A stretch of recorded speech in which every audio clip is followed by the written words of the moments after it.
Okay, I've always been a strong believer in starting on time, so we'll go ahead and get kicked off.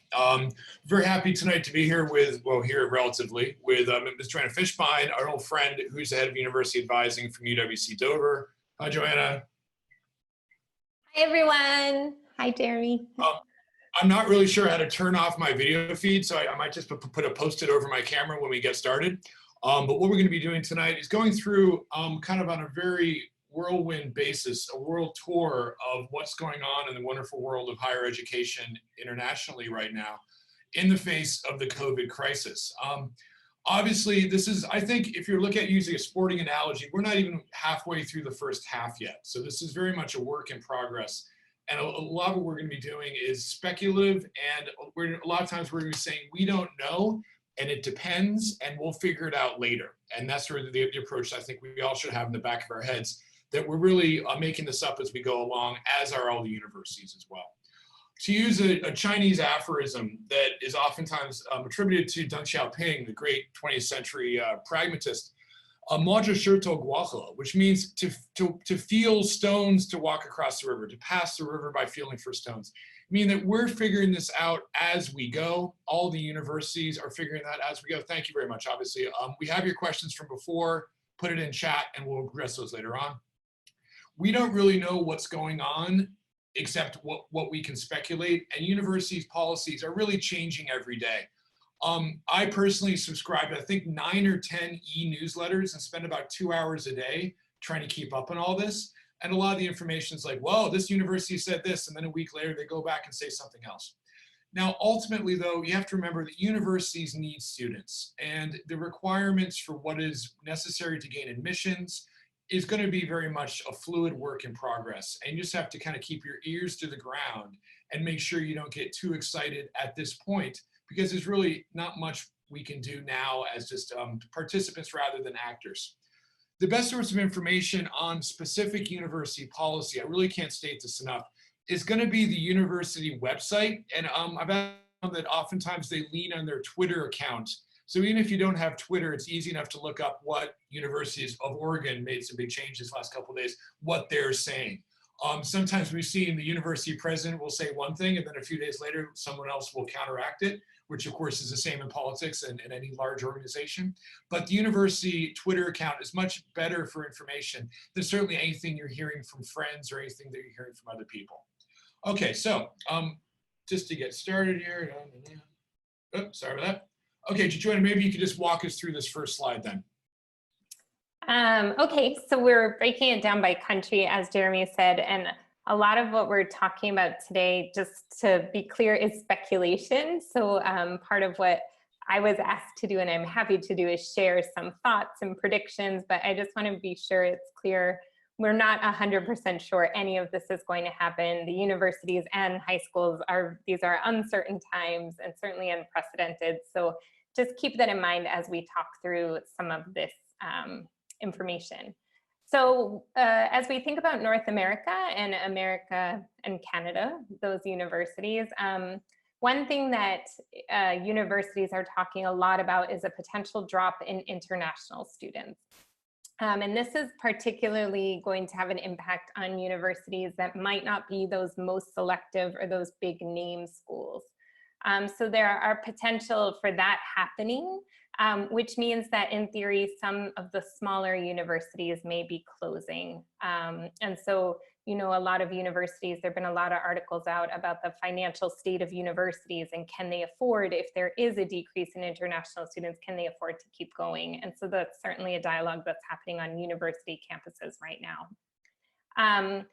As you should know, hopefully, almost every university in North America that I'm aware of went online for the spring semester. So they sent their students home if they could get home. If they couldn't get home, most of them helped students stay on campus, but they said, you're going to take classes online.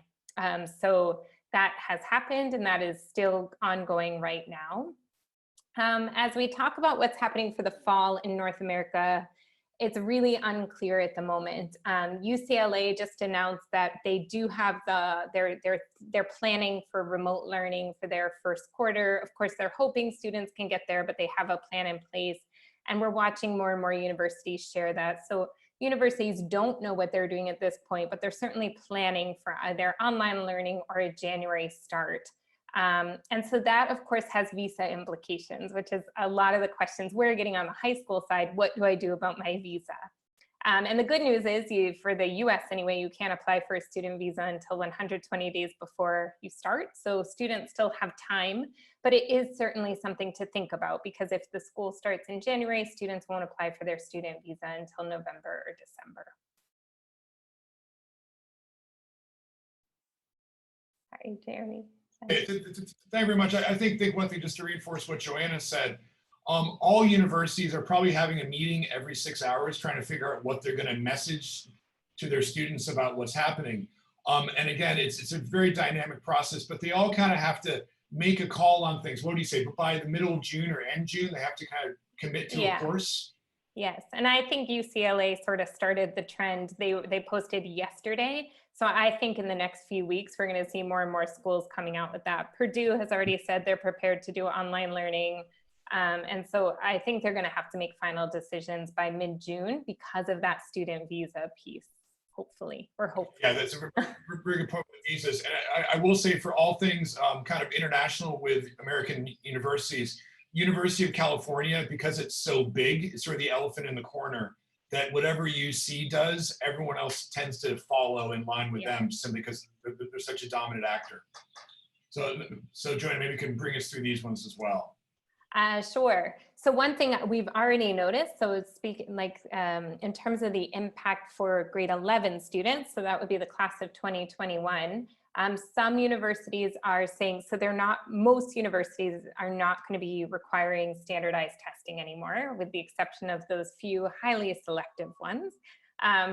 But because they're not requiring testing, and because students aren't expected to have been able to do extracurriculars and some other things, they are going to be taking longer to review applications. So we've noticed that some of the US universities are already moving their deadline slightly forward, just maybe a week or so. They'll still be around January, but that's interesting. And they're saying they're doing it because they want to give their admissions team more time to review the applications. So universities are recognizing it's going to take more time to review applications.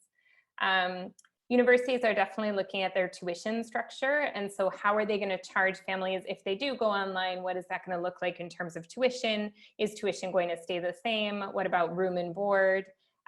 Most universities have come out and said they will be giving advanced credit for IB, AP, and A levels, which is great, but students will have to be prepared to provide verification for that. And Canadian universities, in terms of Canada specifically, they are likely to continue their strong recruitment of international students. They're likely to go online as well. They'll probably follow what North America does in terms of the larger schools, especially where social distancing could be more of a challenge. And what we've noticed for grade 12 students is that there are decisions that are still not happening. So they are taking a bit longer to make decisions. They will be admitting students through June. And the reason they're doing that is they're waiting to see who says they're coming. And then they don't have a formal wait list, but they're just putting off making some decisions until later. So those are all trends that we're kind of just noticing at the moment. Jeremy, anything to add there? Justin, we'll at the very end, we'll kind of circle back and talk about what all this has in terms of ramifications for current grade 12s, current grade 11s, et cetera. So we're more specific with what may or may not happen the next few months in terms of whether or not you should be starting or deferring and all the implications thereof. I know that there's been a lot of questions regarding deferment, and we'll certainly address that topic later on in this talk.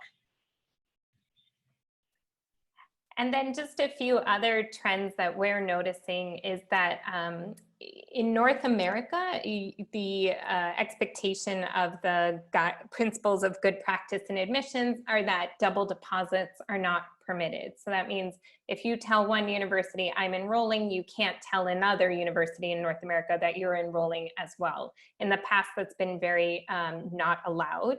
But this year, we're noticing some students are asking if they can enroll in Canada and the US in case of visa concerns, or if they can enroll at 2 US universities because they want to wait and see who's going to go online and who's going to start.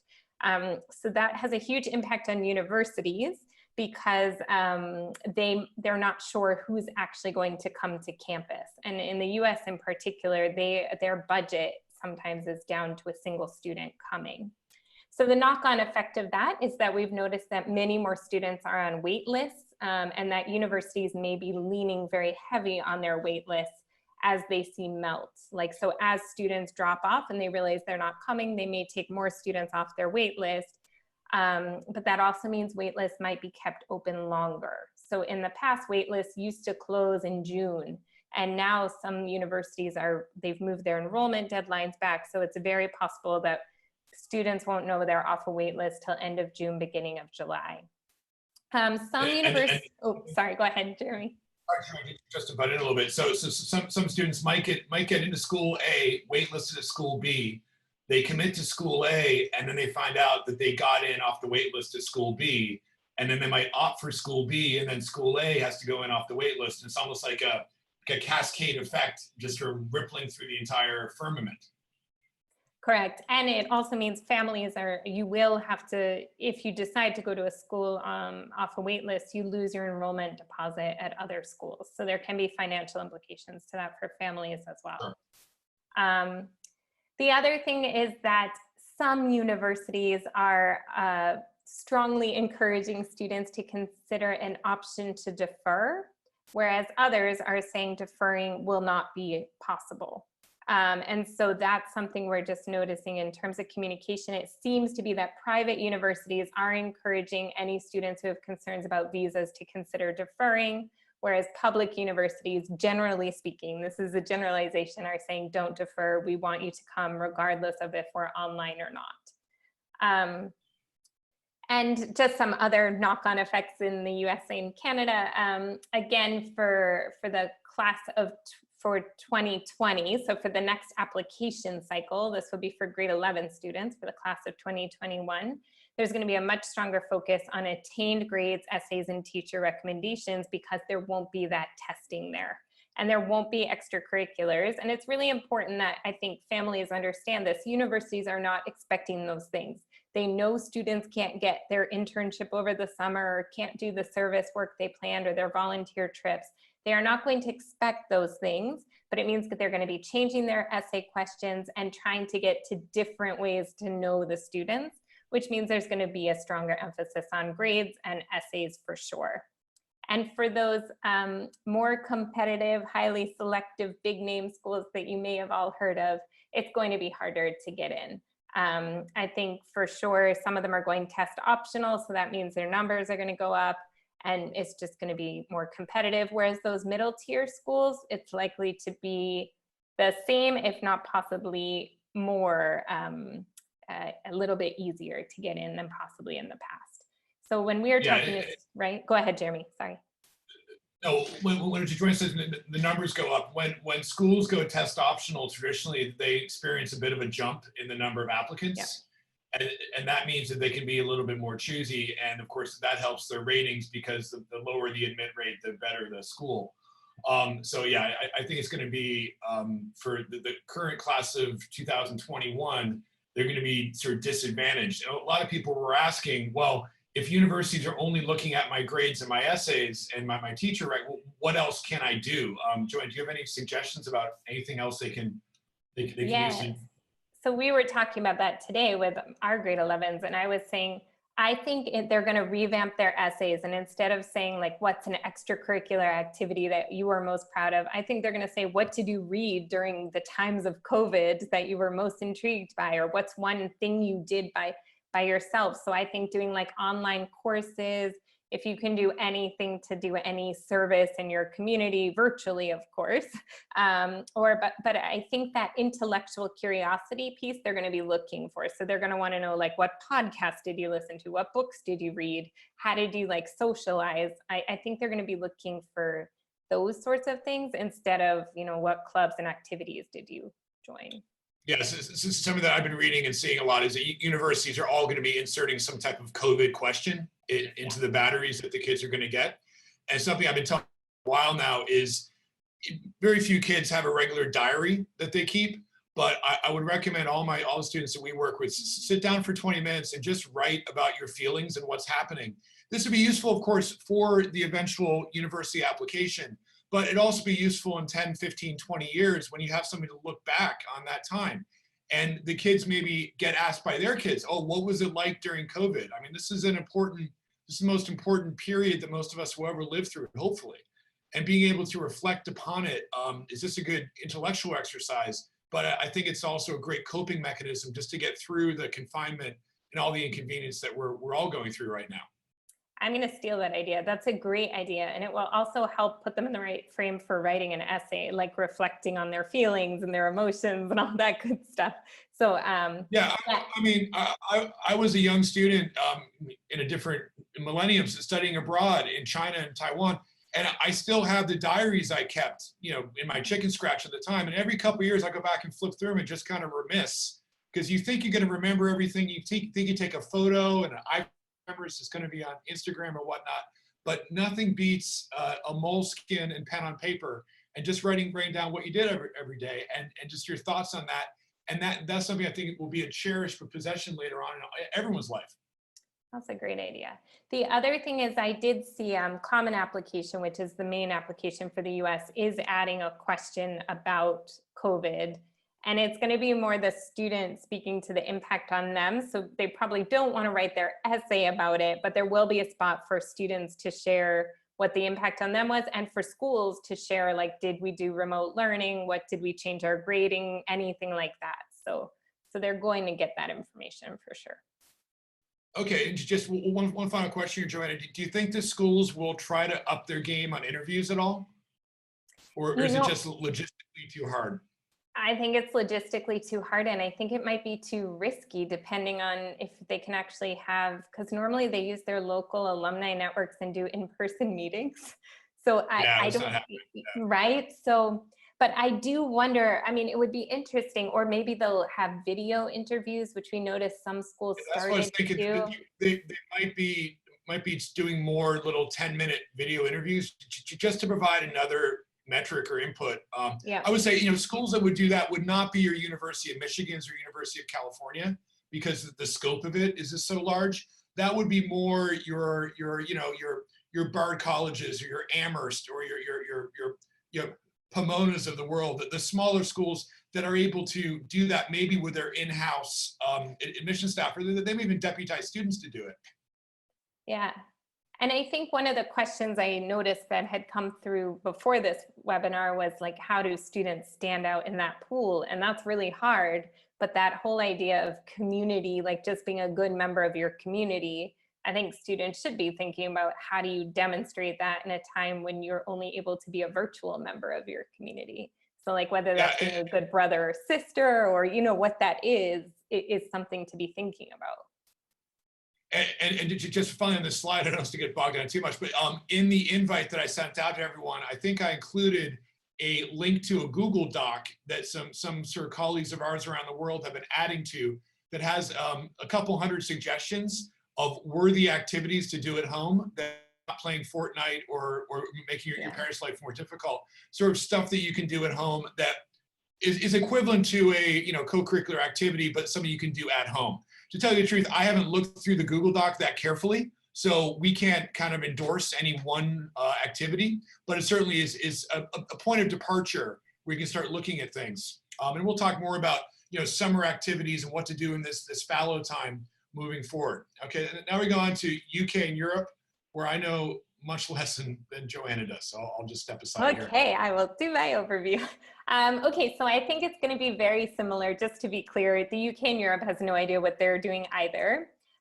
One thing that is clear in Europe, not the UK in particular, but in Europe, is that deferrals are probably not going to be possible. They haven't been in the past in most cases, and I think, for example, in the Netherlands, that's likely to be that they expect students to enroll next year.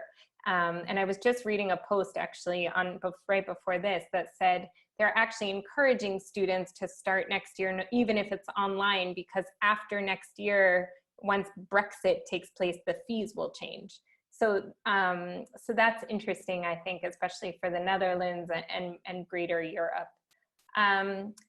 In the UK, we've been following, there used to be a cap on the amount of students from the UK that could go to a certain university. It was an EU-UK cap, and they lifted it in 2015, and they're now talking about putting it back in place to help distribute students because some of those lower tier universities are having trouble getting enough students to fill them. But it's not likely to start this year. I think it's being discussed, but I'd be surprised if they actually implement it. We did notice that some highly selective UK universities, so like your Oxbridge schools, like so your Cambridge, your Oxford, some of those schools, where we know they put out many more offers of admission than they have space for, have reached out to students and said, if you miss your offer, so if when final IB results come, you missed your offer, we're not going to take you this year, but we're going to keep that offer for you for next year, and you can resit your exams. So that's in a way forcing them to defer their admission for a year, but also honoring their offer so they don't have to reapply. The word on the street is that the UK is very seriously looking at a later start. So maybe thinking about an October start. They normally start in September. And they are exploring online starts as well. So they're definitely looking at all options. And we have noticed that there have been some extensions in deadlines. So some universities in Italy, some universities in the Netherlands. So for students who were planning, for example, to go to the US or go further away, but then decide they want to stay in Europe, there are some universities that are extending deadlines to allow for that. And just to be clear, Johanna, my impression is that in the UK, the universities are still broadly under a greater authority within the government. So could the government just push everyone back 6 weeks? Whereas in the US, it's universities are going to do their own thing. But is there something that Whitehall that can move everything back a couple months? It's a good question. I'm not sure, but certainly there is a lot more government interaction with universities, and they're funded. They get funding as well. So yeah, I imagine they do have a lot more.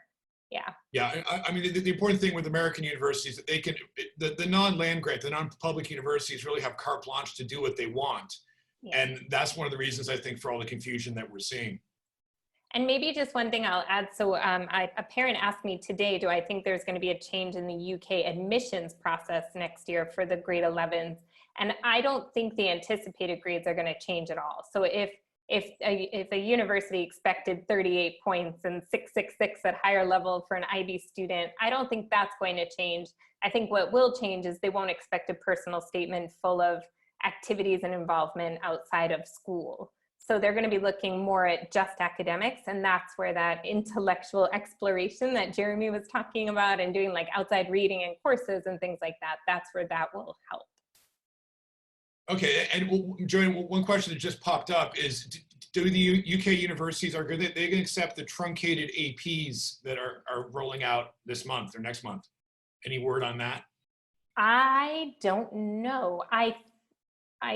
I'm not sure. I think yes, because I imagine if they weren't, we would have seen a big uproar, and I haven't seen that. Yeah, it would be a big hoo-ha. And I'll talk to the shortened APs in just a little bit about how they're going to be interpreted. But I know that many UK schools for kids that are coming from an American system might have to do APs, and they kind of view those as a stand-in for A-levels or for IB, even though they're different. But again, if you're coming from an IB school or A-level school, you shouldn't even worry about, you shouldn't even know what APs are. That's not something that applies to you. And each UK university has their own like COVID-19 section on their admissions page where they list each. So because we're IB, I just know that, but I can go in and see exactly what they're doing for AP or IB. So yeah. And ultimately, if it's not listed, if a direct answer isn't stated, just go ahead and email them. And say, hey, I'm an interested student, family living wherever, my kid's in this school. What's your present policy with the new AP test? And they should get back to you. That's their job. And take that email, print it out, laminate it, put it in a safe. Because if you have to refer to that later, you want to have that safe. Correct. Perfect. And hopefully your American system guidance counselor, so your Johanna equivalents at your school should hopefully be able to help you out with those questions as well. But again, it might be University of Manchester has one policy and Leeds has another. So again, it's ultimately up to the school, I think, for those specific things.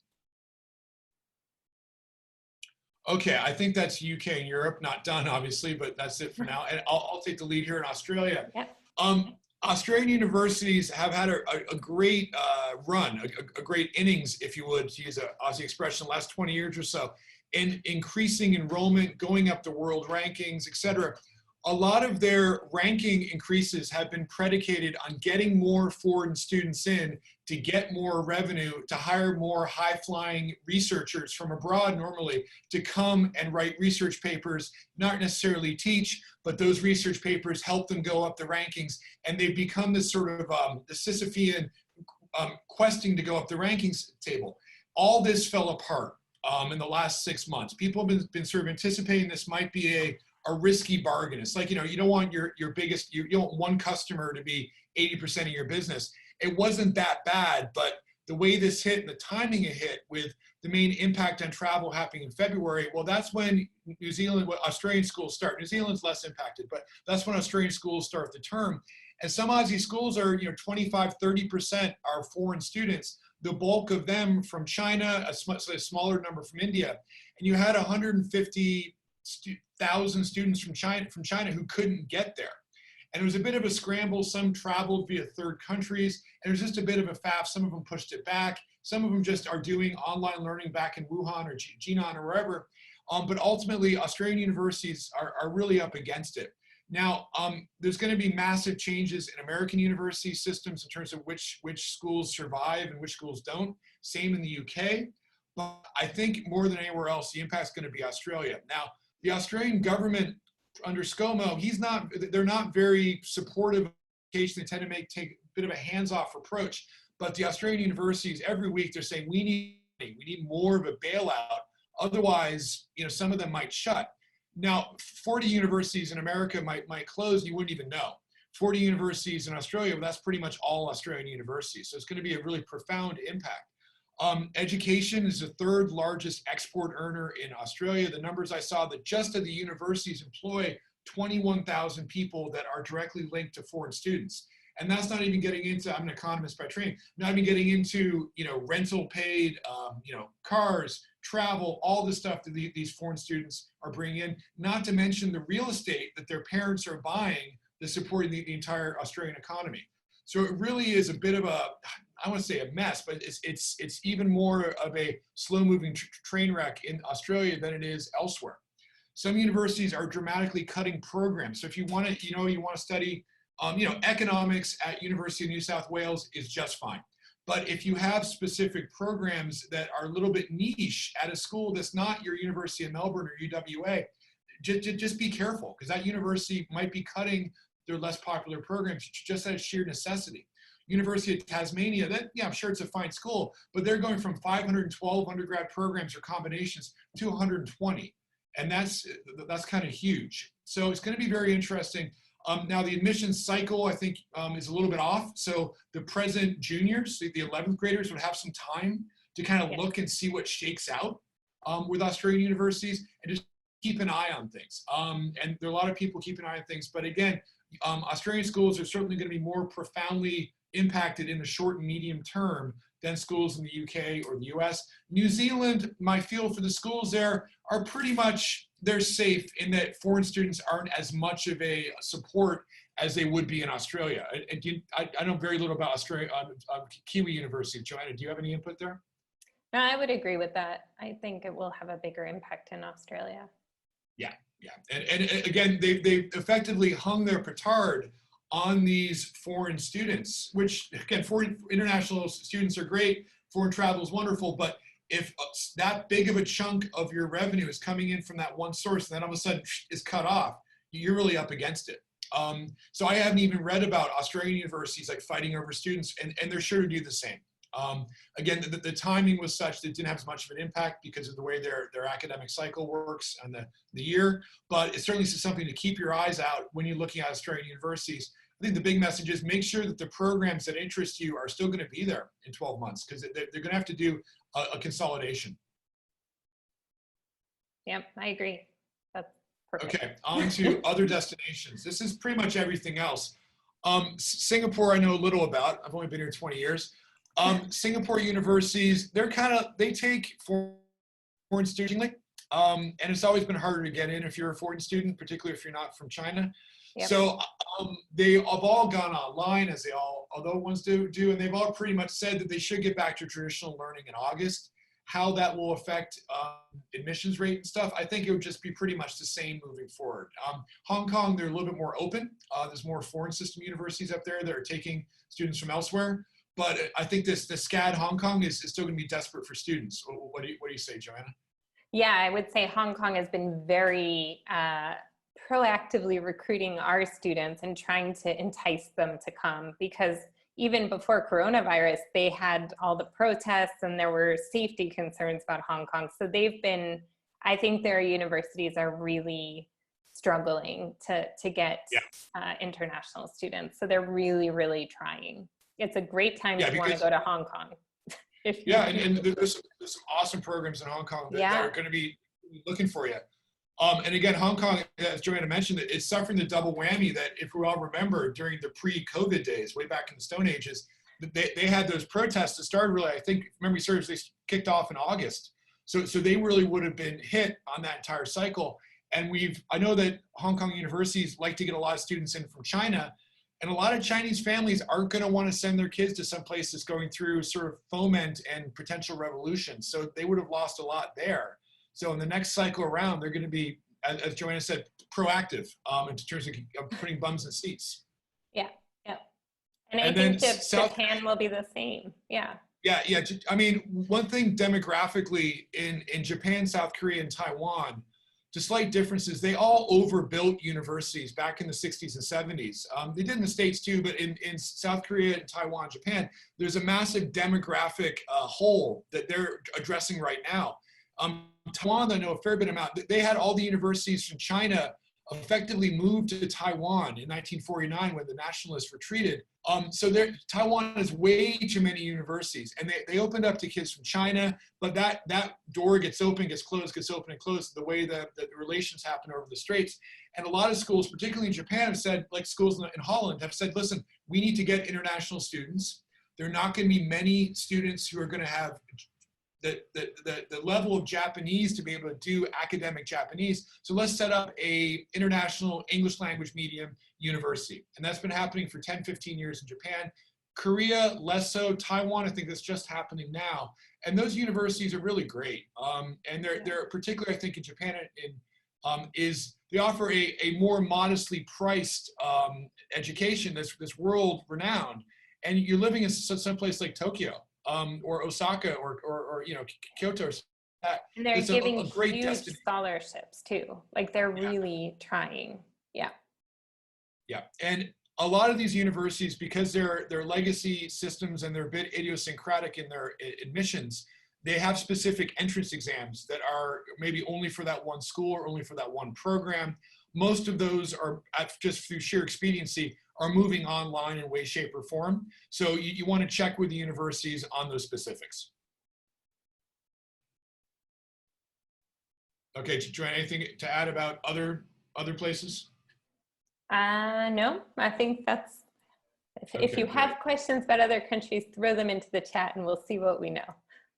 Yeah, and then for other countries, particularly, most of the embassies have some board, civil servant sitting around who's in charge of education.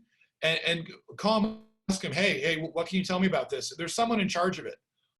So there'll be someone at the embassy who'd be able to give a response, or again, the old refrain of just contact the school is the best thing. Okay, now we're into my ballywick, which is testing. Now, basically, the SAT was canceled for most of America in March, a day or two before it was to be administered. In Asia, a lot of people got lucky and they could still take it. But in May, it got canceled internationally. June, it got canceled internationally. The act was canceled in April. It'll probably be canceled again in June. We don't really see the act happening internationally in July even. I think that's a bit of an ask. So you have a whole a whole year of kids that effectively haven't had the opportunity to take the test. Now, if your market can't fulfill one of your requirements to sell them something, you have to waive it. And pretty much most American universities are waiving SAT requirements based on that very fact. And we've talked a little bit about that earlier. If you've taken the SAT and have had a good result, then great, go ahead and submit it. If you haven't had the opportunity to take it yet, don't worry about it. It's probably not going to be required by most schools. Now, again, it started with the University of California. The first Ivy to come in was Cornell. Stanford, you know, your usual suspects like your Stanford and your Harvards and stuff, they may or may not come in later. That's really going to be predicated on whether or not it will be available in August in a traditional sense. And I'll talk about that just a little bit. Now, SAT requirements, some people are trying to tabulate these in like an ongoing database. I don't see the point. Just look on the school websites or Twitter feed. They should fully articulate what their requirements are. Now, subject tests, done, dead. Caltech, MIT, and Harvey Mudd were the last schools to require the math and physics test. And they said, listen, you know, we don't need this anymore.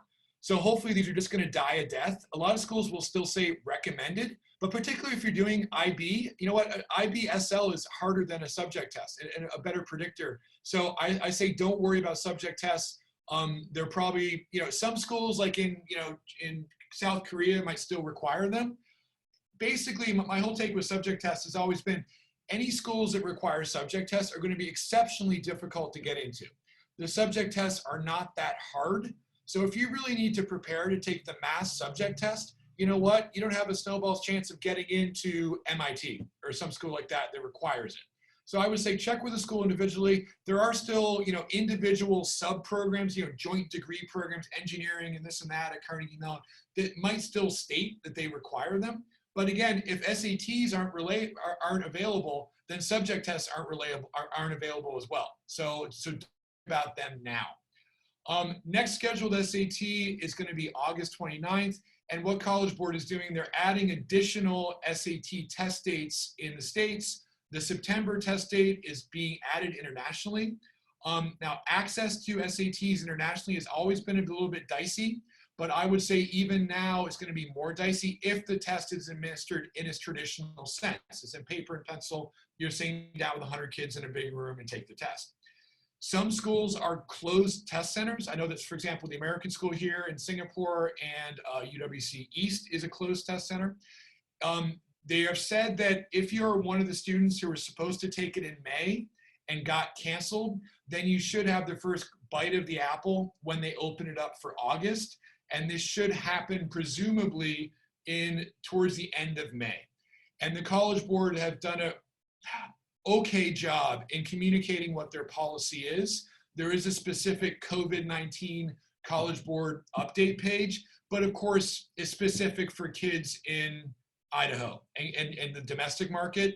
So it might be hard to tease out what the international policy is. We try to make sense of it as best we can and kind of monitor things. And I'll be posting that both on the Testtakers Twitter account and also on our main website as well, just to be a resource to keep people involved. Now, the big question is if the August test date, August 20th, if they sense that, listen, this test might not be available in the traditional take it in the school exam hall sense, they message, and both SAT and ACT have messaged on this, that they will come up with something that will allow kids to take the test at home in a non-cheatable setting. I'll talk about this a little bit when we get into APs. Everyone's kind of saying, well, how are they going to do that? We don't really know. And what format will that be? Will it be synchronous? So kids take it at the same time in New York, London, and Kuala Lumpur? Or will it be asynchronous? Will it be computer adaptive? Will it be computer based? Will it be multiple choice? Will it be free response? I imagine at College Board, people are flop sweating right now, worrying about whether or not this is going to have to be a necessity. It's important to talk about it as a necessity for College Board. SAT and AP, that's their business. If all of a sudden they have to cancel all the tests for the year and refund everything, they're effectively out of it. They're out of the game. So that's why they're doing what they can to make anything available come August. When will announcements be? We don't really know yet. I think Anthony Fauci has a better idea than anyone else about what the situation will be, and we'll just have to monitor it. Now, I will say that, certainly other markets like South Korea and Taiwan have done a great job of getting on top of things. Singapore, we were doing a great job, massive sort of blind spot that was missed there. But if things are say back to normal in August in Singapore, and you say, well, we can take the test in Singapore, no problem, but things are not back to normal in Great Neck, New York, I really can't see the College Board letting the test happen here if it's not available in the States. The College Board has had an ACT, I have no problem about canceling international sites if it's still available in California. But if it's not available to the domestic market, that's their big dog, and it is available, say, in Singapore, I don't think they would make it available in Singapore and Seoul, because then you might have kids trying to get here just to take the silly test, you know, against travel restrictions, private jets, and all that nonsense. So I think that I say, if it's available in the States, we'll do what we can on a market-by-market basis internationally. But if it's available in South Korea, then they can't make it not available in Japan. Johanna, what are your thoughts on that? Yeah, I agree. And I also think it's very interesting that a few universities have already come out and said, we will not accept the at-home version. So even before they even know what it looks like, they're saying, we don't want it. We'd rather take no testing at all than have those results.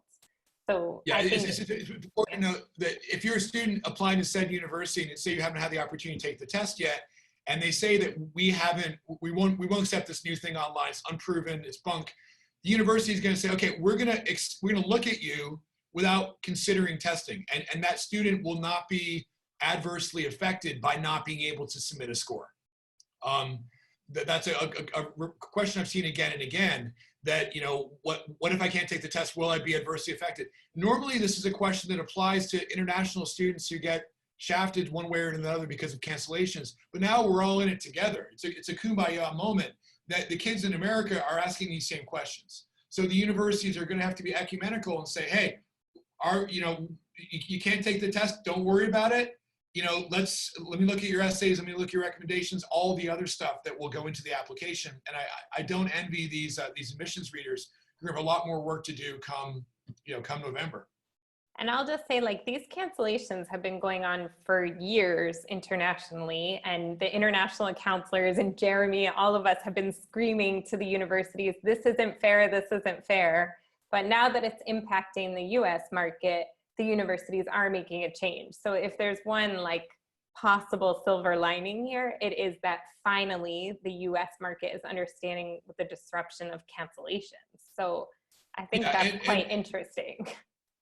And also, this gets into our talk coming up on AP testing.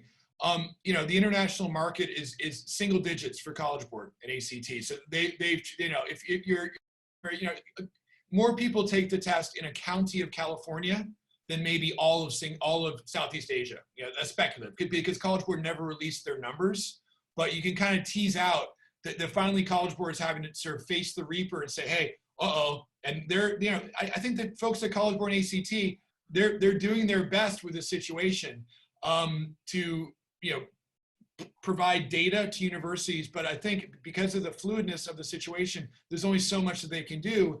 And this very much might be the asterisk here that just tests aren't considered. And that's okay. And that's fine. Okay, now let me turn it back to Johanna to talk a little bit about the wonderful world of other terminal exams. Oh, yes. So I'm guessing you're all aware that all end-of-year exams were canceled with the exception of AP, which I know Jeremy will talk about after. So IB exams were canceled, IGCSEs were canceled, and A-levels were canceled.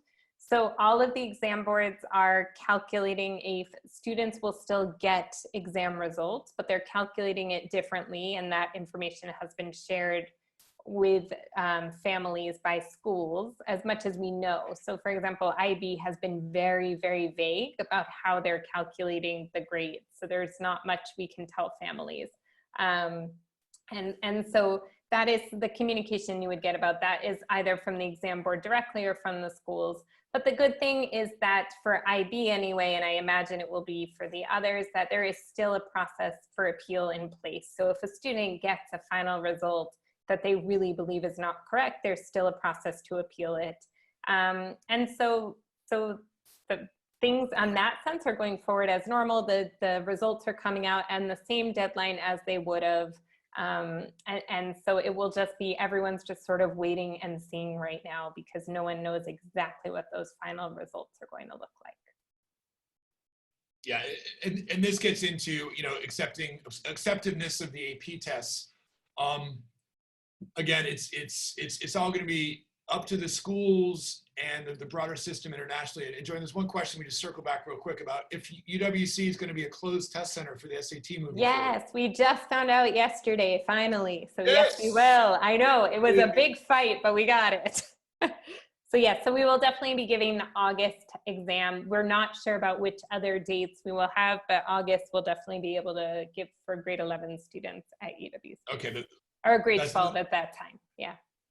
That's very good news. The College Board want every school to be a test center, but the issue is if you're a test center in Singapore, all of a sudden you get 1,000 kids from China registering on the earliest date possible. Because if you're a Chinese student going to school in China, you cannot take the SATs in China. You have to go somewhere else. So this has been a problem for decades now. So there are very few schools that are closed test centers, but it's very good to hear that UWC Dover is now joining its brethren in being one. Okay, APs. Yeah, I know a lot about this. AP tests are going to a secure take-it-home platform. They're going to be 45 minutes free response that are going to be administered at the same times around the world. Now, that doesn't mean 3 p.m. everywhere. It means if the test is administered at 3 p.m. in Boston, well, in Singapore, you're taking it at 3 a.m. Sorry, that's just the way it is. The formerly multiple choice tests are now going to move to entirely free response, and they're going to have measures in place to prevent any malfeasance or naughtiness. They can't actually use webcams. That's illegal because most of the students are minors. It's going to be all kinds of means. I could talk about this for a while, but you don't want to cheat. If you're caught cheating on these, the College Board has actually said that they're going to let schools know that you cheated, and they're going to let schools know that you've submitted SAT scores. That's their kind of big stick. The scope of the tests is going to go down, and there are not voluminous, but there are a lot of resources on the College Board website and via Khan Academy, YouTube and stuff about what exactly is going to be on the test. My take is that it'd be slightly easier transition for something like APUSH history. There are kind of essay questions anyway, and then they just run the essays through sort of turnin.com to make sure they're not copied. For the calculus, it's going to be kids doing the calculus problems, taking a picture with their phone, and then sending that in. Again, how they're going to pull it off, I don't really know. Most universities in America, I can just say America, have said that the results are treated as the same for previous years. So if UC Davis has said, if you get a 5 on the AP Calc BC, then you are exempted from these first 2 semesters and you give you 6 credits. They have to honor that moving forward. How that's going to work out, I don't know. I can see some schools saying, hey, but we really want to take this placement test just to make sure. It's a forced trial, and I hope things go well, but I don't see it going without any problems along the way. There's all kinds of problems with access. With can you take it on a phone? Can you take it on an iPad? My internet's dodgy. My twin brother's taking the same test at the same time. How do you work around that? There's all kinds of issues, and they've had to tighten it up and get it done very quickly. There's only be one opportunity after May to take the test again a few weeks after the fact. But important to just remember, if College Board just said, okay, you know what, we're just going to cancel the test this year, that's $600 million that is sitting in high school bank accounts that will be paid to College Board after the kids take the test. So it would have been sort of corporate suicide for them to do that, even though they do have $1 billion in the bank. But the important message is, oh, it seems easy now. Now I want to take the test. Sorry, registration, all that. That's all done. That's all closed. And again, unless you are in an American system high school, you know it is if it's American system, don't worry about it. If you're doing IB, A-levels, just stay the course, worry about that. Don't worry about APs unless you are going to American system school, with the exceptions that some Korean schools are famous for requiring weird things. They might require these tests, but you should have known about that months ago. And we anticipate things reverting back to normal next cycle. So next year, hopefully things will be back to normal, not normal, but the new normal. And we'll know more about how things are moving forward there. Any thoughts on that, Johanna?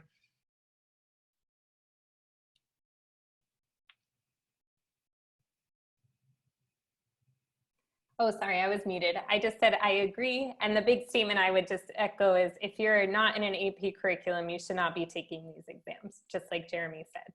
We had a highly selective university once say, that would just look silly. So if you're in an IB, take IB, A-level, take A-level, AP, take AP. Yeah, I mean, there's stories of kids in Singapore who are going to the local system and doing like, 5 A-levels, which is bonkers, and then doing like another 8 or 9 APs. And the schools are going to look at that and say, why?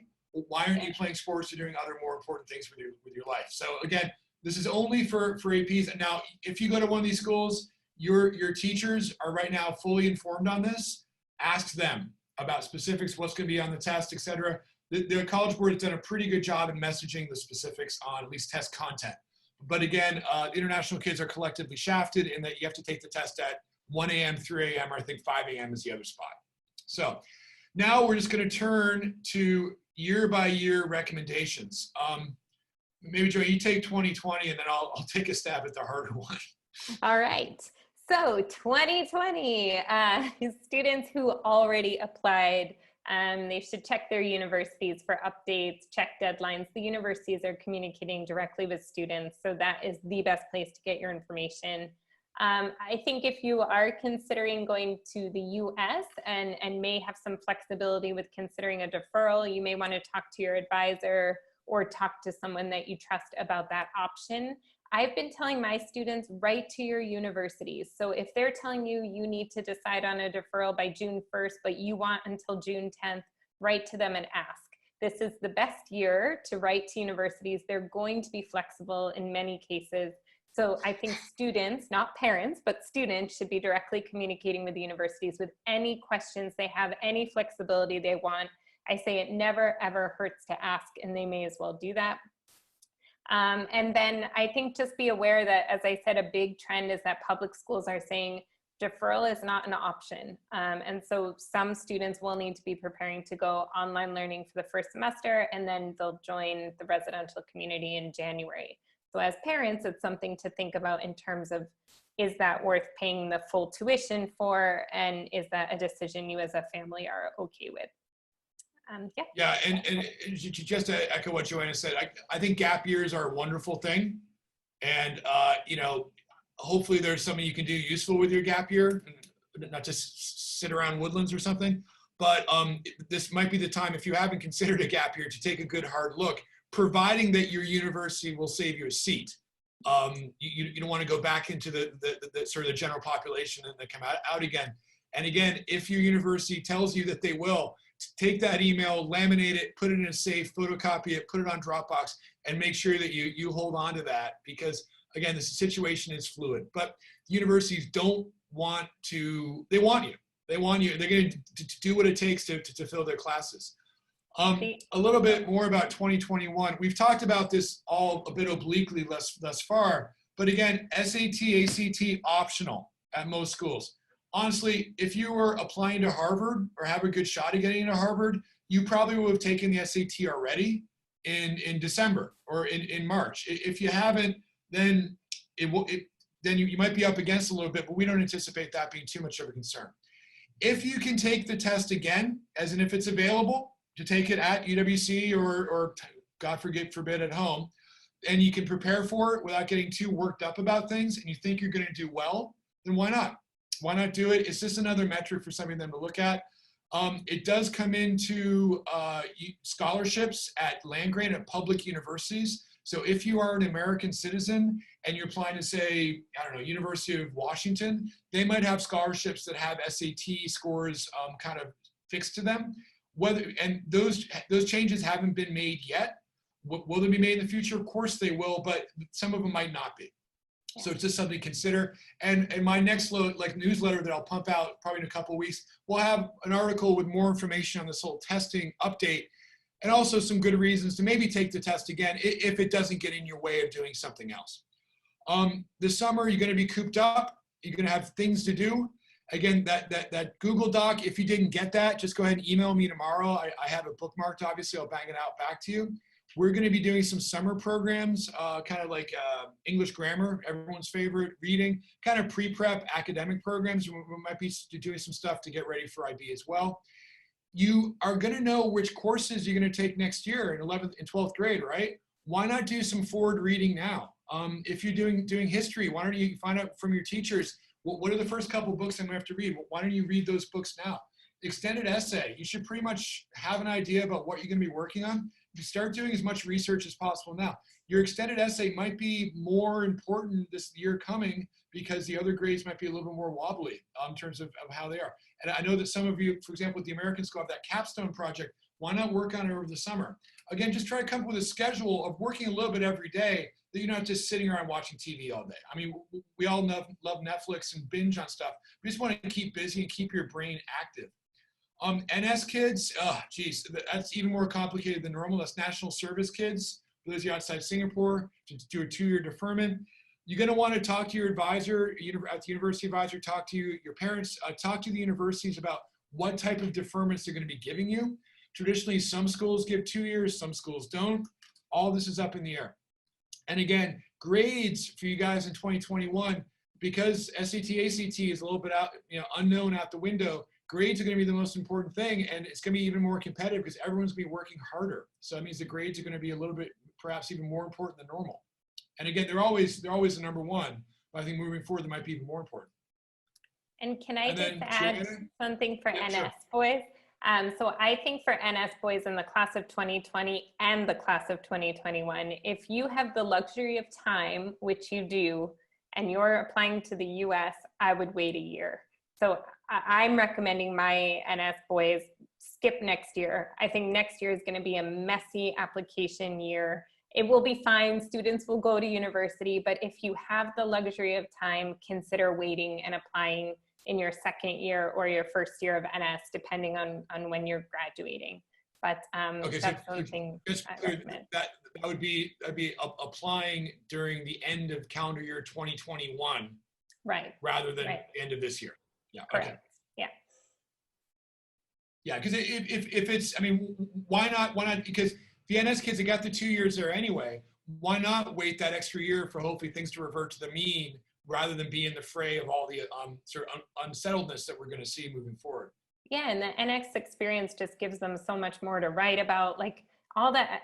Potentially the college essays are going to be a little bit difficult to read next year for the US because they're going to be, kids are going to have to really struggle to find something to write about. But our NS boys write amazing essays. So if you have that time to wait, which you do, I think use it. I just enjoy that time. It's a good advantage of NS. Yeah, grow up. I mean, to take some time off. I think a lot of kids aren't necessarily ready for school. I mean, ready for university yet. And even, back in my day when I went off to university, I took a gap year and I just was kind of like on top of things. And I saw so many kids, even at my very competitive university, kind of struggle for the first couple months and just kind of figure out how to do stuff. I was so happy I had that year out that I kind of had my act together and knew what I was there for. Whereas a lot of kids show up at university and kind of shrug and say, well, what do I do now? And they call up mom, and mom helps them sort of register for classes. So taking that year out, or 2 years out in the case of NS, never a bad idea. It's not going to hurt you moving forward. Yep, agreed. Okay, then we get to the younger kids. 2022, again, a lot of kids with families, not necessarily the kids, the families, will think, well, now's a great time to hop into test prep, take the test in August and do well. I've been doing test prep for 25 years. It's the only thing I'm good at. And I find a lot of kids in 11th grade aren't ready for SAT math unless they spent their summer at math club and math camp with all the cool kids.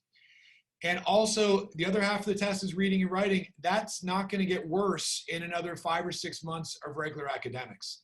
So I would say if you can wait and take the test, I don't say if you can, I say you should wait and look to take the test no earlier than December of your 11th grade year, particularly if we have kind of uncertainty of taking the test at home versus taking the test, in a setting, You might as well just wait. There's no harm in waiting and just, walk across the stream by looking for stones that you don't need to worry about right away. Don't rush in. Again, that Google Doc that I've shared has also some other things you can work on this summer. Never a bad idea to start.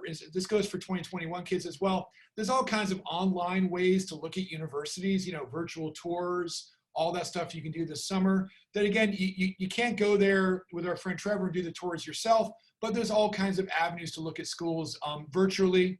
College Confidential, look up kids from your high school who went to those schools to find out what their impact is. But again, something I always tell my kids, when you look at the school websites or the nice view books, everyone's pretty, the food looks great, it's sunny out, everything looks great. So again, you might want to just try harder to get another aspect of the universities for you to take a look at. Anyway, that's a bit garbled, but there you go. IB, pre-IB, pre-11th grade activities. IB math, again, big changes last year. A lot of kids are kind of struggling at the start. Khan Academy, find out from your math teacher, hey, what are the first 2 or 3 modules in the math class that you're in next year? And maybe work on those during the summer. Knock those out so you have those ready, have those in your back pocket moving forward. Math is math. The way they cover things on Khan is almost identical to what's on the IB. I know Khan's hard to do. We're going to have some pre-IB courses we're still coming up with. But again, don't worry too much about all that quite yet. You're going to be okay. I see one question that came in. Are SATs still needed to enter university? Will be optional. Okay, they're basically optional for 99% of schools in 2021. Whether or not they will be optional in 2022, I don't know. We'll know in 6 months or so. A lot of schools have said they're doing, say, a 3-year trial of making the SATs optional, and they're going to assess their policy from them. Some schools have explicitly said this is just a 1-year, one-off thing. Ultimately, it depends on the school. For younger kiddos who are going into 9th grade, 8th grade, don't worry about this yet. Just to keep your head down, do work, read a book, play an instrument, just examples of things to do. Keep a journal, like I said earlier, about the next couple months. You might be able to refer to that when you write your essay moving forward. Okay, what do we do? This is my little 42-second sales pitch. We used to do SAT prep, ACT prep, and we'll do some programs for the August test. I don't know if they're going to be in person or they're going to be via Zoom. What's the schedule going to be like? That's my next project I'm going to start working on tomorrow. We hope to get all that up by middle of next week. We've been here in Singapore doing this since 2001. Testtakers is actually an American company. It's been in Long Island since the late 80s, and I've been doing this for far too long. We're going to be doing some one-on-one courses that we're just sort of the academic courses in English grammar, reading, math, and other programs. We do programs in partnership with many international schools in the region. Whether or not these will be Zoom enabled, whether or not they'll be in person, I hope. I fear a lot of schools might not let us in because they might let students and kids in, but not outside people. We'll see how it goes. And we're just running this on a day-by-day basis. Anything that we confirm will be up on our website. Go ahead and email us if you have any questions. I sit in front of my computer about 6 hours a day watching YouTube videos, so I will respond to you right away. Can I add something there? May I? Sure. No, just back to just in terms of test takers. So we know the Singapore test prep market quite well, and Jeremy by far knows the test better than we as uni advisors enjoy learning about the test, but Jeremy knows it to a very deep level. And I think in terms of ethical test prep, you're probably one of the best. So if students have a choice about whether or not they want to do their own test prep, like on a Khan Academy, or use somebody else, but the reason like Test Takers comes to our campus and to other campuses is because we know that it's very ethical. So I would just say that. Yeah, I mean, if a kid comes to us and scores, say, at 1530 on the very first test on the first day, we give them their money back immediately and tell them to join, to try for the school play, because they don't need to be there. If a kid scores very, very low, we have a difficult conversation with the parents about maybe looking at schools that's not required. It's perfectly possible that the Khan Academy test prep is pretty good, but the challenge is doing it yourself and being driven to do it. And we're there to kind of fill that hole. Just as a final plug, we don't do placement advising. I'm obviously pretty knowledgeable about the overall process of applications, but I leave that to the real professionals like Johanna and our other friends at the schools that we work with. Okay, so now we just have some final thoughts before we get into the Q&A. Some will come in, we'll probably just refer back to what we had via the website earlier. And again, Moja Shirtal Guahe in my rusty Chinese, cross the river by feeling for stones. Don't plan too far ahead, particularly for 2021. Don't worry about it too much. Just kind of roll with it. Roll with the punches and just sort of see what happens. Assess things every month or so. Talk to people you trust. Talk to family, friends. Talk to your parents about this. Talk to your university advisors, university counselors, because they're keeping their ear to the ground on this as well. A lot of people want answers now about, oh, what do I do now? What do I do now? Important thing to do now, finish off your school year strongly. Get some kind of goals for the summer. Maybe write down a piece of paper, put up on your wall. I want to do these 5 things. I want to read these books. I want to, get ahead half a year in math class. Real tangible things you can actually measure and have some objectives that you hold yourself accountable to. And that might be something to write about in your school and your application essay later on. Don't just kind of waft about and sort of feel sorry for yourself. Oh, I can't go shopping this summer. It's okay. We're all in the same basket. We're all in the same boat, and things are going to be okay in the end. Yeah, this is my broad advice. Anything to add there, Johanna? The only thing I would suggest is there was a really good letter, I think it was in the Washington Post, from the Dean of Admissions at Worcester Polytechnic Institute, WPI, and he wrote it to grade 11, because I do think grade 11 is really the class of 2021 is really having the most disruption from COVID-19. And he basically said exactly what Jeremy's saying, like, focus on the things you can control, and the things you can't, you just need to step back. So focus on your grades, focus on staying healthy, your family, enjoy the time you have at home, like try to make the most of this not great situation. And then this is already the college admissions process provokes anxiety anyway. COVID-19 just amplifies that, but just try to be aware of that. You're always going to feel anxious in this process, and just to be aware of that, there is uncertainty, and you have to try to embrace that as much as you can. Yeah. And the only thing we have to fear is change itself, maybe. But yeah, we'll get through this. Everything's going to be okay. Exactly. And normally we can plan ahead 6-8 months, but now we just can't, and that's okay. Again, normally international students are kind of in a different situation when all these things happen than domestic students. Now everyone's in it together, and we're all pretty much in the same basket. So I think the universities are going to do a better job of communicating, hopefully. Can I answer one of the questions that came in earlier that you answered a little bit, but I'd love to answer a little more. So there was a question about applying, like a top choice being the UK, but wanting to apply to the US as a backup plan. And I just want to point out that the US is never a backup plan for anything. So the UK is a very predictable system where students know if they're going to get in or not. And so it's quite transparent. And so if your top choice is the UK, leave the US.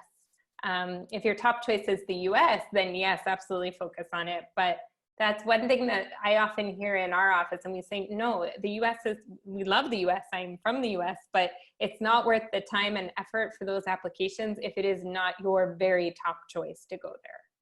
Is that okay that I said that? Yeah, no, I agree entirely. I think a lot of kids at UWC are, international, and they're kind of looking at the big buffet. A lot of kids at SAS and other American-style schools, it's America. That's just the way it is. That's where mom and dad are from. That's where your family is. So again, it's the American application process is onerous, particularly for international students. It's a pain in the neck. It's more expensive. But certainly have some time to talk with your university advisors now before the summer break, so you can be effective over the summer to do your research, because they're probably going to be stuck in Singapore as well, but they're not going to be at your beck and call like they are now, right, Johanna? True. Write to us now. Okay, let's just bang through a couple of the questions that came in. Canadian universities, one about personal statements, standard applications. I mean, books have been written about things like how to stand out with your personal statements.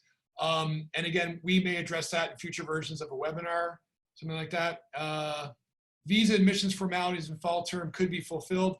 Again, it's visas for the States don't happen until 3 or 4 months prior, so that's kind of not known yet. Embassies hope to open in July. Embassy in Singapore vetting is probably going to be open. Embassy in Karachi, is tough to say. So it's going to be kind of territory by territory. And what about UK visas, Joe? We didn't touch on that. Have you heard anything on that? So at the moment, they're saying they're planning on it moving ahead as scheduled.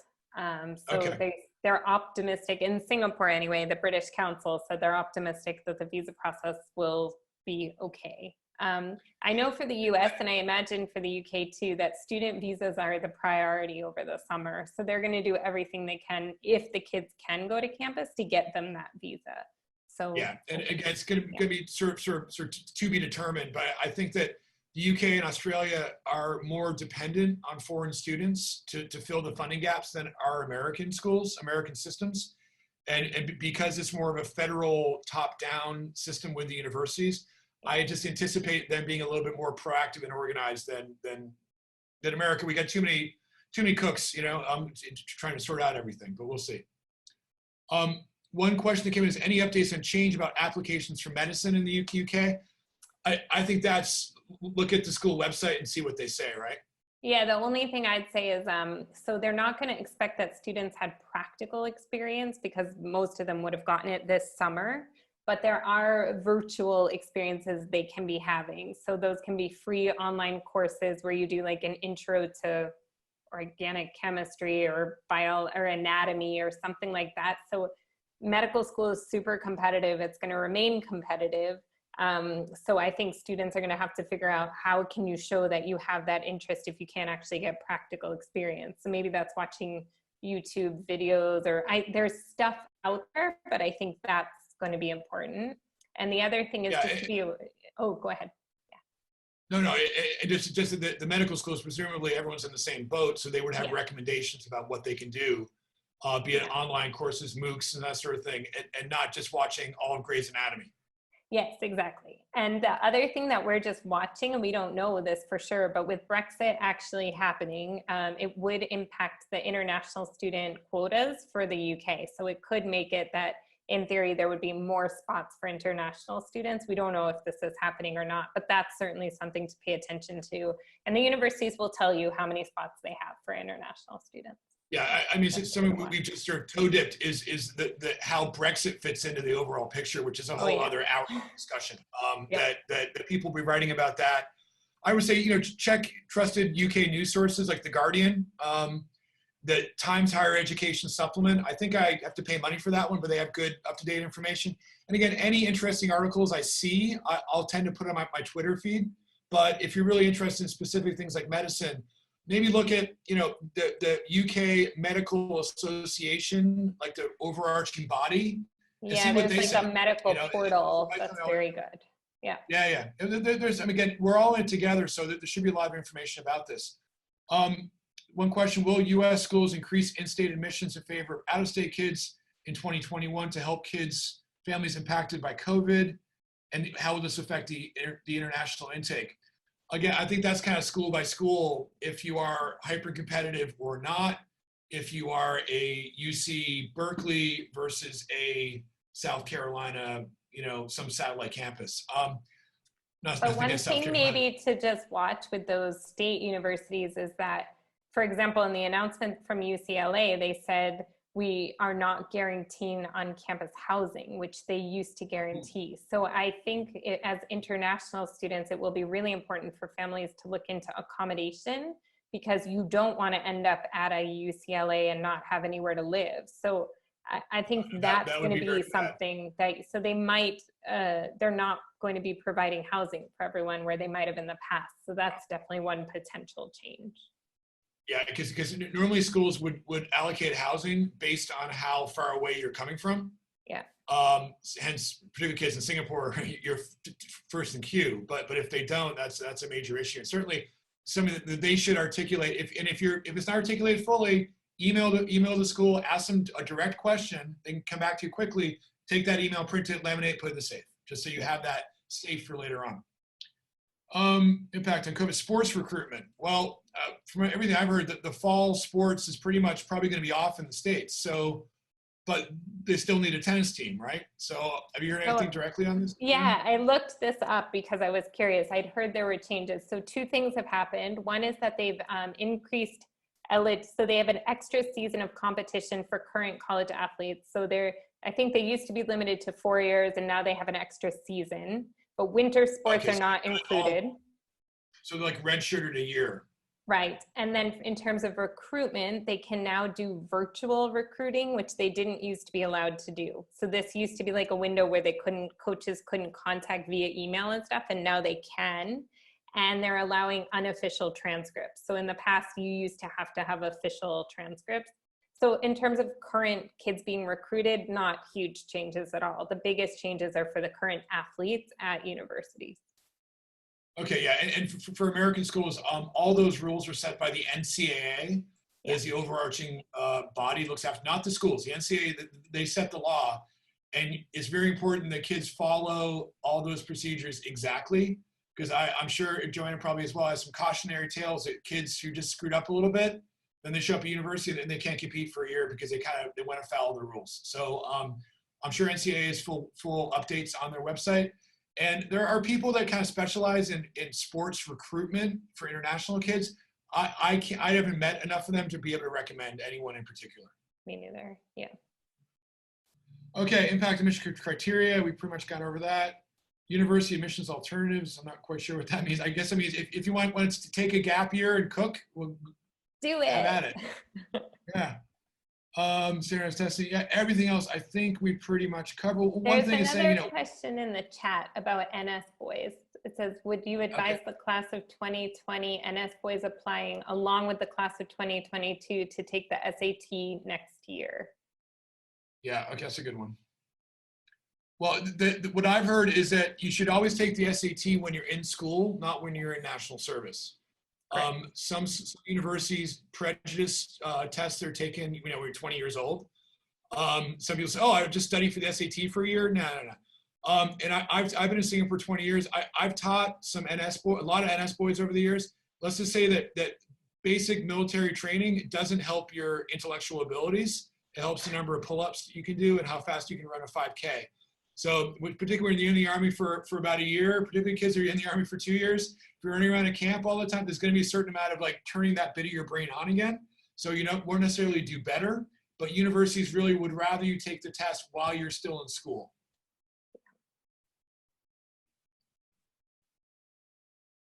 Okay, and then one question I saw just came in about will I upload a recording on Google Doc? I'm planning just to cut this into a video and then just put it on my website and probably on a YouTube channel as well. So it'll be available. I might just put the audio up. This is going to be a series I'm envisioning now doing once a month. This has been all update, and we're just going to in future just maybe a 20-minute update, and then I want to talk to interesting people about their academic journey and about their life journey, career journey. Specifically talking to people who didn't necessarily do what they were, quote, meant to do when they're 18 years old, just to help everyone just get a deeper understanding that what you do at university is not the destination. University is just the next step. And really, it doesn't lead to one thing or the other. It's just part of the journey that we're all on. And let's just keep that in mind moving forward. Q&A, does that mean anything? There's one more question in there about how long are SAT scores valid. I think it's 5 years, right? Is that right? Life. I get this all the time. SAT, TOEFL, TOEIC, IELTS 2 years, right? 5 years, 2 years. I don't know. It's not my thing. SAT scores minimum 5 years. Okay, minimum 5 years for SAT. Okay. So if you take it during your last year of high school, it'll be valid. Even if you take like a gap year after NS, you're good. You could look up my SAT score from 19, I won't say when. So yeah, SATs are not gonna go away. They're like a stigma, they're with you for life. And again, you can take the test multiple times. We didn't even get into super scoring and all that sort of stuff.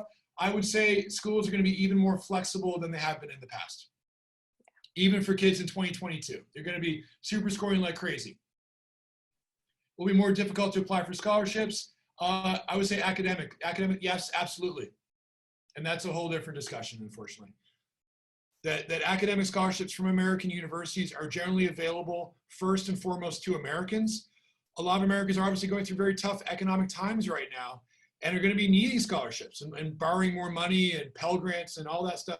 So I would say getting scholarships from the schools in America right now is going to be really hard, unless they're A, athletic scholarships, or B, it's a sweetener scholarship that is, you say you get into one school and you get into a school that's not so good. The school that's not so good might say, hey, but we'll give you a 50% scholarship as long as you maintain a B+ average. But of course, you don't hear about that until you get into the school. So that's called a merit-based scholarship. The schools are still going to have some money in the couch cushions, but not nearly as much as they did 5 years ago. But they are giving a lot more to international students if you're willing to consider those schools. So they're not going to be that medium to top tier. They're going to be those schools that really want to get international full fee paying kids. So the scholarships are there, but you have to be willing to look at different schools than many of our students look at. I mean, the University of Southern New Hampshire, that I never really heard of until a couple years ago. I basically grew up in New Hampshire. They're a private school that I think for this coming year are giving kids like tuition off for the first year, providing that they lock themselves in for the remaining 3. So that's something. But that's all school by school. If you're a Singaporean, then your best source of scholarship is always going to be the Singaporean government. And I could do another 1-hour talk about that topic that I won't even get into now. So I encourage everyone for now just to stay safe. If you have any questions, your first point of contact should be your high school, should be the university counselors, Johanna's equivalent at your school. They're hairy, they're doing a bunch of stuff. Email them, set up a time to talk. Make sure your parents are in the loop so they know what's going on too. Any questions, you can email us at Testtakers, certainly about testing and things like that. I've probably written an article about it already. And just kind of find your calm, find your happy space, and make sure you get through this as sane as possible. My wife and I haven't killed each other yet, but we're working our way through it. And my safe place that you can see here, this is the 5th hole of the golf course where I grew up playing in Massachusetts. I haven't been there in 25 years, but I did like a Google tour of it. It gave me great joy. So little things like that. Just remember, it's bad for everyone, but certainly we're all in a privileged position to be able to worry about these things and not many other economic and social problems that so many people around the world have. And again, reflect on that, think about that. If you're not a writer, maybe just make a little video, vlog, whatever the kids call it nowadays. Just so you have something to reflect upon later on that, this is a profound situation that we're all working our way through. Okay, any final thoughts, Johanna, or are we good? No, I just say everyone good luck. And I think this is an exciting time. And I know there's anxiety, but there's also some really interesting changes happening in higher education that are going to benefit students in the long run. So definitely be excited about it and just ask questions and make sure you're getting information from good sources. So check with people who know what they're talking about and not just people who say they know what they're talking about, because that is just my biggest tip. Please always ask questions to people who actually know the answers. Thank you. And resist the temptation that if you don't hear what you want to hear from the people that you ask, to just keep asking other people until you get your preferred response. Exactly. There's all kinds of things wrong with that from a science perspective and from a pure logic perspective. But there you go. So we went a little bit, well, sort of right on time what I thought it would be in the end. So thank you all for joining us. Certainly this will be available hopefully within a few days. I got to figure out the tech to put it online. Be well, read a book, and maybe relax a bit. Thanks, Jeremy. This was fun. Okay, thanks, Johanna. Bye. Bye.